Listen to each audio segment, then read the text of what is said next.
Good morning all of you. आज की video में अब हम पढ़ेंगे द लाप्लास ट्रांसफॉर्म। इससे पहले की जो वीडियोस थी उसमें हमने कुछ फार्मूलाज पढ़े थे, लाप्लास ट्रांसफॉर्म का एग्जिस्टेंस पढ़ा था, लाप्लास ट्रांसफॉर्म की डेफिनेशन पढ़ी थी। इसके साथ ही कुछ हमने थ्योरम्स के बारे में भी पढ़ा था और इसके साथ मैंने लाप्लास इन्वर्स ट्रांसफॉर्म भी आपसे डिस्कस किया था। वो एक फार्मूला वाला सेक्शन था जो हमने डिस्कस किया था टोटल। अब उन सभी फार्मूलाज को हम अप्लाई कैसे करेंगे, ये इसका मैं एक बेसिक आइडिया आपको एक दो वीडियोस में दे देती हूँ। ये जो बुक है, बुक का पीडीएफ है आपके सामने इस समय। ये कृष्णा पब्लिकेशन की बुक है द इंटीग्रल ट्रांसफॉर्म। तो उसमें हमारा ये चैप्टर है द लाप्लास ट्रांसफॉर्म। इस बुक में जो पैरामीटर है वो पी लिया गया है, जैसा मैंने आपको बताया। अगर आप एसजे पब्लिकेशन की बुक लेते हैं तो मे बी उसमें शायद पी ही है पैरामीटर, और किसी पब्लिकेशन की बुक लेते हैं, शॉम सीरीज लेते हैं, तो उसमें पैरामीटर पी की जगह क्या रिप्लेस किया हुआ है, एस पैरामीटर रिप्लेस किया हुआ है। तो आप उसके अकॉर्डिंग अपने क्वेश्चन को जो है वो चेंज कर लीजिएगा। एस और पी में कोई भी वहां पर फर्क नहीं है, वहां पर कोई चेंज नहीं है। फॉर्मूलाज को देख के कंफ्यूज मत होइएगा। आपके क्वेश्चन पेपर में मे बी पी की जगह जो पैरामीटर होगा वो एस ही होगा। ठीक है, तो इसमें मैं जो फर्स्ट चैप्टर है इसमें लगभग सारी चीज़ें मैं नोट्स में बता चुकी हूँ, बट फिर भी मैं एक बार समराइज इसको फिर भी कर देती हूँ और आपको बताती हूँ कि किस तरीके से प्रॉब्लम्स जो आएंगी आपके एग्जाम में। सबसे पहले तो ये देखिए कि आपको फॉर्मूले जो भी द इम्पॉर्टेंट फार्मूलाज के नाम से मैंने लगभग 10 या 12 फार्मूले थे, उसमें से कुछ आपके 12th के रिपीटेड भी थे, तो वो आपको बहुत अच्छे से प्रिपेयर करने हैं। सेकेंड जो थिंग है वो है आपके लाप्लास ट्रांसफॉर्म के और द इनवर्स ट्रांसफॉर्म के, इनवर्स लाप्लास ट्रांसफॉर्म के मैंने एक चार्ट करके फॉर्मूले तैयार करे थे और मैंने शो करे थे, आपको समझाए भी थे।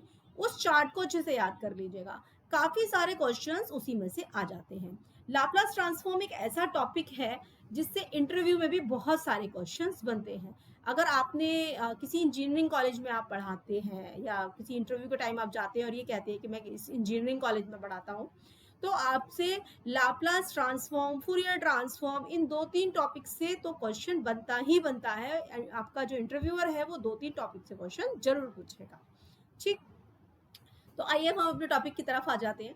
तो ये सिंपल डेफिनेशन है, मैं इसमें थोड़ा जल्दी जल्दी आपको बताती चलूंगी, जहां मुझे लगेगा कि समझाना है वहां पर मैं आपको रुककर समझा दूंगी। ठीक है, तो लाप्लास ट्रांसफॉर्म क्या होता है, कहाँ पर, सबसे पहले स्टार्टिंग में बताया उन्होंने लाप्लास ट्रांसफॉर्म कहाँ पर यूज होता है। तो मैंने आपको बताया फिजिक्स और इंजीनियरिंग में जो डिफरेंशियल इक्वेशन की जो प्रॉब्लम्स होती हैं उनको सॉल्व करने में बेसिकली काम आता है, और इससे जो फाइंड सॉल्यूशन होता है वो हमारा एग्जैक्ट सॉल्यूशन होता है।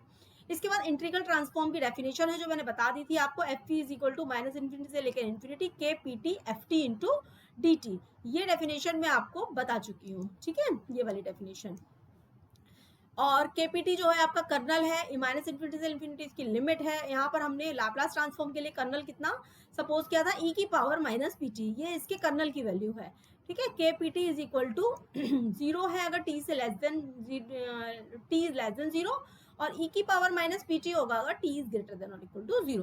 तो यहाँ पर लाप्लास ट्रांसफॉर्म की ये डेफिनेशन बनती है आपकी, लाप्लास ऑफ एफ टी या F P is equal to 0 से लेकर इन्फिनिटी ई की power minus PT F T into D T. यहाँ पर मैंने बताया था कि दोनों एफ में कंफ्यूज मत होइएगा। अगर आप अंदर वाले को कैपिटल ले रहे हैं तो बाहर वाले को स्मॉल लीजिएगा, और अंदर बाहर वाले को अगर कैपिटल ले रहे हो तो अंदर वाले को स्मॉल ले लेना। इससे थोड़ा सा आप डिस्टिंग्विश इसको कर सकते हो। ठीक है, लाप्लास ट्रांसफॉर्म की फिर इसके बाद मैंने एग्जिस्टेंस के बारे में डिस्कशन किया था कि लाप्लास ट्रांसफॉर्म कब एग्जिस्ट करता है। लाप्लास ट्रांसफॉर्म आपका कन्वर्ट करता है for some values of P, otherwise it does not exist. Clear. इसके बाद आता है आपका, ये मैंने बताया था आपको, लीनियरिटी प्रॉपर्टी के बारे में बता दिया था, इसी में ये प्रूफ है इसका, देख लीजिएगा। पीस वाइज और सेक्शनली कंटिन्यूअस फंक्शंस, ये मैंने आपसे डिस्कस किए थे। ठीक है, इसके बाद आता है आपका existence of Laplace transform. Existence of Laplace transform में ये आपकी कंडीशन है मॉड ऑफ एफ टी, यानी कि फंक्शन की ग्रोथ जो है वो आपकी ई की पावर ए टी से लेस रहनी चाहिए for T is greater than और इक्वल टू 0। ठीक है, तो फंक्शन की ग्रोथ जो है इससे लेस रहनी चाहिए, और साथ में क्या है कि फंक्शन आपका पीस वाइज कंटिन्यूअस होना चाहिए।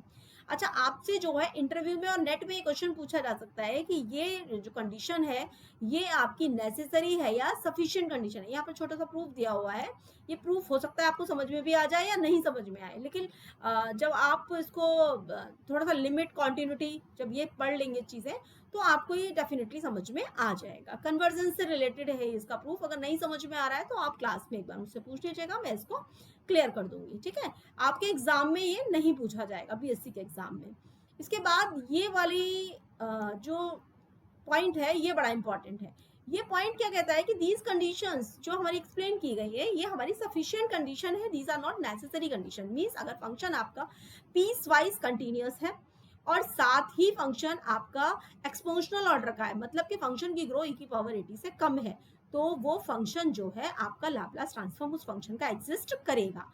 लेकिन कोई फंक्शन अगर आपका ऐसा है कि आपका जो है वो पीस वाइज कंटिन्यूअस ना हो या उसकी ग्रोथ जो है वो e⁻80 से लेस ना हो, तो क्या उसका एग्जिस्टेंस कर सकता है? बिल्कुल उसका एग्जिस्ट कर सकता है। और यहाँ पर एक काउंटर एग्जाम्पल दिया हुआ है, ये काउंटर एग्जाम्पल अच्छे से अपने नोट्स में राइट डाउन कर लेना, लिख लेना, ये आपसे इंटरव्यू में काम आता है।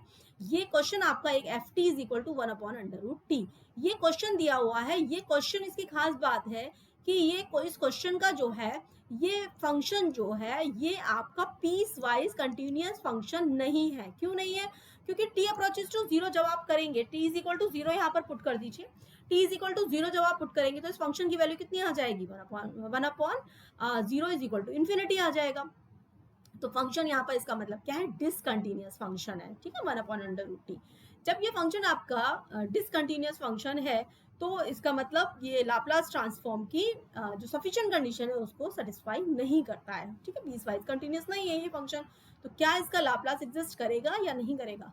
तो सबसे पहले देखेंगे कि हमारी 1/√t की जो ग्रोथ है वो e⁻80 से लेस होनी चाहिए। तो यहाँ पर इन्होंने सॉल्व करके दिखाया है कि इसकी ग्रोथ जो है वो इससे लेस है। इसको सॉल्व किया है, जब हमने इसका लाप्लास निकालने की कोशिश की है तो इसका हमारा लाप्लास कैलकुलेट हुआ है। ठीक है, तो ये लाप्लास की वैल्यू इसकी कितनी थी आपकी? एक सेकेंड बेटा, function of class A T की पावर है, हम थोड़ा आगे आ गए यहाँ पर। ठीक है, तो यहाँ पर देखिए ये लाप्लास ट्रांसफॉर्म किसकी हमने डेफिनेशन लगा दी। यहाँ पर लाप्लास ट्रांसफॉर्म की डेफिनेशन लगाने के साथ ही हमारा क्या है यहाँ पर 1/√t इंटू dt। ठीक है, ये विच कन्वर्जेस टू, ये लाप्लास ट्रांसफॉर्म की डेफिनेशन है, ये हमने पुट कर दी। अब यहाँ पर हमने कुछ सपोज किया है। सपोज क्या किया है यहाँ पर? √pt की वैल्यू x हमने सपोज कर ली। ये आपको थोड़ा सा ध्यान रखना पड़ेगा। ध्यान इसलिए क्योंकि कुछ और सपोज कर लोगे तो इंटीग्रेशन में भी टफ हो जाएगा आपका। तो कई बार इंटीग्रेशन वगैरह होते हैं, क्या सपोज करना है, वो एक दो पॉइंट जो है वो थोड़ा सा ध्यान रखना पड़ता है। ठीक है, इजीनेस के लिए। तो x is equal to √pt, ये हमने सब्स्टिट्यूशन लिया है इसका। तो जब यहाँ पर pt है इसकी, तो ये कितना आ जाएगा? ये x² हो जाएगा। जब 0 है इसकी वैल्यू तो 0 ही रहेगी t की x की वैल्यू। जब t की वैल्यू इन्फिनिटी है तो इसकी वैल्यू भी इन्फिनिटी रहेगी, तो ये लिमिट ऐसे ही रहेगी। dx यहाँ पर इसको डिफरेंशिएट करेंगे आप, dx is equal to √p बाहर आ जाएगा और 1/2√t। ठीक है, तो और इंटू dt, तो ये आपका आएगा। तो यहाँ से क्या निकल के आ जाएगी आपकी? dx की वैल्यू, वो सॉरी dt/√t की वैल्यू निकल आएगी। ये वैल्यू निकल आई आपकी, यहाँ पर आपने पुट कर दी, तो ये आपका इक्वेशन बन गया। ये वाला जो है हमने एक सेकेंड, ये वाला फॉर्मूला हम पढ़ चुके हैं। 0 से लेकर infinity e⁻−x² into dx is equal to √π/2। जब मैंने ये सब इंपॉर्टेंट फॉर्मूला पढ़ाया था आपको, तब उस समय मैंने आपको ये बताया था कि ये फॉर्मूला इंपॉर्टेंट है। ठीक है, तो इसकी वैल्यू आ गई आपकी √π/2। यहाँ पर हमने ये वैल्यू पुट कर दी, देन यू गेट आंसर। तो ये आपका आया। तो 1/√t exist for p is greater than 0 even if this is not piecewise continuous in the range this। तो ये फंक्शन जो है आपका पीसवाइज कंटिन्यूअस नहीं था, मतलब लाप्लास ट्रांसफॉर्म की ये सफिशिएंट कंडीशन को सेटिस्फाई नहीं कर रहा था। ठीक है, तो नेसेसरी और सफिशिएंट कंडीशंस क्या होती है ये मैं आपको बता चुकी हूँ। तो नेसेसरी कंडीशन क्या होगी, उसके बिना हम आगे नहीं बढ़ सकते। जैसे सपोज आपका बीएससी में आप हैं, तो बीएससी में होने के लिए आपका 12th पास होना जरूरी है। This is necessary condition. 12th अगर आप पास नहीं है तो आप बीएससी में एडमिशन ले ही नहीं सकते। लेकिन आप 12th करने के बाद बीएससी में एडमिशन लोगे, ये आपकी सफिशिएंट कंडीशन है, कोई ज़रूरी नहीं है ना, हो सकता है आप कोई बुटीक का कोर्स कर लो, हो सकता है आप डिप्लोमा कर लो, हो सकता है कि आप बीटेक नीट कर लो या कुछ और कर लो, अपना बिजनेस कर लो। उसके लिए बीएससी करना ज़रूरी नहीं है आपके लिए, वो सफिशिएंट कंडीशन है। आपने बीएससी किया हुआ है, इट मीन्स आपने 12th किया हुआ है, ठीक है। ये बाय डिफॉल्ट हो गया, समझ में आ गया दूसरे को कि नेसेसरी है वो चीज़। तो यहाँ पर लाप्लास ट्रांसफॉर्म के लिए सफिशिएंट कंडीशन है फंक्शन का पीस वाइज कंटिन्यूअस होना और आपके फंक्शन का एक्सपोनेंशियल ऑर्डर होना। लेकिन इसके लिए ये बिल्कुल भी जरूरी नहीं है कि फंक्शन, अगर ये दोनों कंडीशन सेटिस्फाई, इनमें से एक भी कंडीशन सेटिस्फाई नहीं हो रही है तो फंक्शन आपका जो है वो लाप्लास ट्रांसफॉर्म एग्जिस्ट नहीं करेगा। फंक्शन का लाप्लास ट्रांसफॉर्म एग्जिस्ट कर सकता है, ठीक। तो एक काउंटर एग्जाम्पल था इसका, इसको अच्छे से याद कर लीजिएगा, पढ़ लीजिएगा एक बार और, ठीक है। ये इंटरव्यू में पूछने के लिए है, एग्जाम में तो शायद ऐसा देखा नहीं मैंने बीएससी के कोर्स उसमें क्वेश्चन पेपर में कि पूछा गया है, लेकिन हाँ नेट वगैरह में या आपके इंटरव्यू में डेफिनेटली ये पूछा जाएगा, ठीक है। इसके बाद मैंने ये इसकी डेफिनेशन आपको पढ़ा दी थी। फंक्शन ऑफ एक्सपोनेंशियल ऑर्डर की डेफिनेशन मैं आपको बता चुकी हूँ। फंक्शन ऑफ क्लास ए की मैं बता चुकी हूँ कि फंक्शन आपका क्या होगा, सेक्शनली या पीस वाइज कंटिन्यूअस होगा इस रेंज में, और दूसरा जो है फंक्शन जो है क्लास ए का होगा, सॉरी फंक्शन जो है वो आपका एक्सपोनेंशियल ऑर्डर का होगा, तो उसे फंक्शन ऑफ क्लास ए का कहेंगे।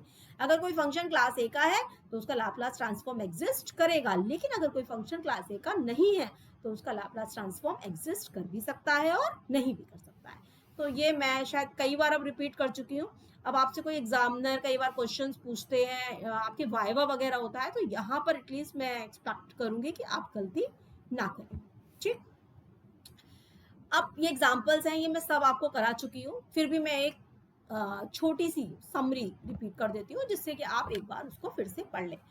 तो फंक्शन मैंने यहाँ पर फॉर्मूले ही है सारे, ये मैं आपको करा चुकी हूँ सारे के सारे। F T is equal to 1 का लाप्लास 1/p, ये कैलकुलेट मैंने करवाया था। इसके बाद आता है आपका लाप्लास ट्रांसफॉर्म ऑफ टी की पावर n, ठीक है। n is a positive integer, तो इसका कितना आया था आपका, इसका आया था आपका फैक्टोरियल n अपॉन p की पावर n+1 या गामा n+1 अपॉन p की पावर n+1। तो ये भी मैंने आपको सॉल्व करके बताया था, ठीक है। ये फैक्टोरियल n अपॉन p की पावर n+1। इसके बाद नेक्स्ट क्वेश्चन है आपका F T is equal to, ये वाला भी थोड़ा सा ठीक क्वेश्चन है। लाप्लास ट्रांसफॉर्म, इस कंडीशन को आप लर्न कर लीजिएगा, ठीक है। ये भी काउंटर एग्जाम्पल की तरह आएगी। टी की पावर n का लाप्लास ट्रांसफॉर्म एग्जिस्ट करेगा अगर n की वैल्यू आपकी 0 और -1 के बीच में। अब तक जो पढ़ी थी हमने t इज ग्रेटर देन के लिए कंडीशन पढ़ रहे हैं, यहाँ पर n के लिए है कंडीशन। अगर n की वैल्यू जो है -1 और 0 के बीच में है तो उसका लाप्लास ट्रांसफॉर्म एग्जिस्ट करेगा। अभी आपसे थोड़ी देर पहले मैंने काफी देर तक क्वेश्चन डिस्कस किया था, वो था आपका √1/√t, यानी कि वहां पर n की वैल्यू कितनी थी, -1/2। आप ये कहेंगे मैम t की वैल्यू जो है वो n की वैल्यू जो है मान लीजिए 1/t² आ रहा है, तो क्या उसका लाप्लास ट्रांसफॉर्म एग्जिस्ट करेगा। तो आप देखिए कि n की वैल्यू वहां पर कितनी आ गई, -2। तो इस कंडीशन से देख लीजिए n की वैल्यू -2 है तो उसका लाप्लास ट्रांसफॉर्म एग्जिस्ट नहीं करेगा, ठीक है। तो ये वाला भी एज अ फॉर्मूला आप याद कर लीजिएगा। सिंपल, बहुत सिंपल, इसका प्रूफ नीचे दिया हुआ है। तो वहां पर हमारा कितना था n की वैल्यू, -1/2 थी, तो -1/2 जो है -1 से कैसी है, बड़ा नंबर है, ठीक है। तो वो नंबर हमारा उस रेंज में आता है। अगर मैं कहूँ कि 1/t का लाप्लास एग्जिस्ट कर रहा है तो नहीं कर रहा है, क्यों, क्योंकि t की वैल्यू कितनी आ रही है, -1। n की वैल्यू क्या होनी चाहिए, -1 के इक्वल नहीं होनी चाहिए, -1 से बड़ी और 0 से क्या होनी चाहिए, छोटी होनी चाहिए। तो ये इस तरह से आपसे जनरल अगर शॉर्ट में क्वेश्चन पूछते हैं कि क्या इसका लाप्लास ट्रांसफॉर्म एग्जिस्ट करेगा, तो आप इस फॉर्मूले से कंपेयर कर सकते हैं कि n की वैल्यू कितनी है, ठीक है, तो एग्जिस्ट करेगा या नहीं करेगा, ठीक है। प्रूफ बहुत जो पहले किया है वही सिंपल सा ही प्रूफ है, कुछ बहुत अलग नहीं है, कुछ ऐसा स्पेशल, लेकिन फॉर्मूला याद करना है तो इसलिए स्पेशल वो क्वेश्चन था। चलिए इसको पढ़ लीजिएगा, ये बुक के पीडीएफ में है पूरा, कुछ ना समझ में आए तो क्लास में डिस्कस हो जाएगा। लाप्लास ऑफ e की पावर 80 1/p - a, ये हम पढ़ चुके हैं। इसके बाद आता है sin 80 का लाप्लास, cos 80 का, sin स्क्वायर 80 का। यहाँ ये थोड़ा सा मैं डिस्कस करती हूँ sin स्क्वायर 80 का। यहाँ पर sin स्क्वायर वाला अब तक आपने कोई नहीं पढ़ा है, तो इसके लिए क्या करना है, आपको ट्रिग्नोमेट्रिक फंक्शंस यूज करने हैं, ठीक है। जो हमने ट्रिग्नोमेट्री पढ़ी हुई है, sin 80 का, जो sine square, cos two theta वाले फार्मूले, साइन टू थीटा वाले फार्मूले, हाइपरबोलिक वाले फार्मूले, ये सारे के सारे फार्मूले इसमें आपके लगने वाले हैं। ठीक है, तो साइन स्क्वायर 80 को हम किस में कन्वर्ट कर लेंगे, 1 माइनस के कॉस 280 अपॉन 2।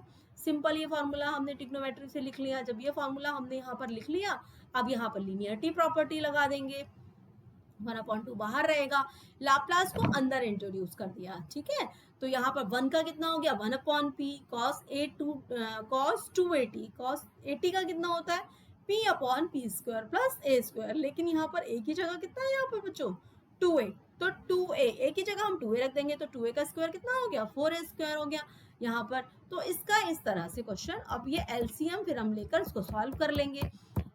ठीक है, यहाँ पर आपका एलसीएम लेने के बाद ये वाला जो क्वेश्चन आया है, इसका एलसीएम लेंगे, दोनों आपका डिनोमिनेटर सेम करेंगे, तो यहाँ पर आपका ये कुछ सॉल्व करने के बाद सॉल्यूशन आ जाएगा। ठीक, चलिए अब नेक्स्ट क्वेश्चन जो है वो नेक्स्ट वीडियो में डिस्कस करती हूँ।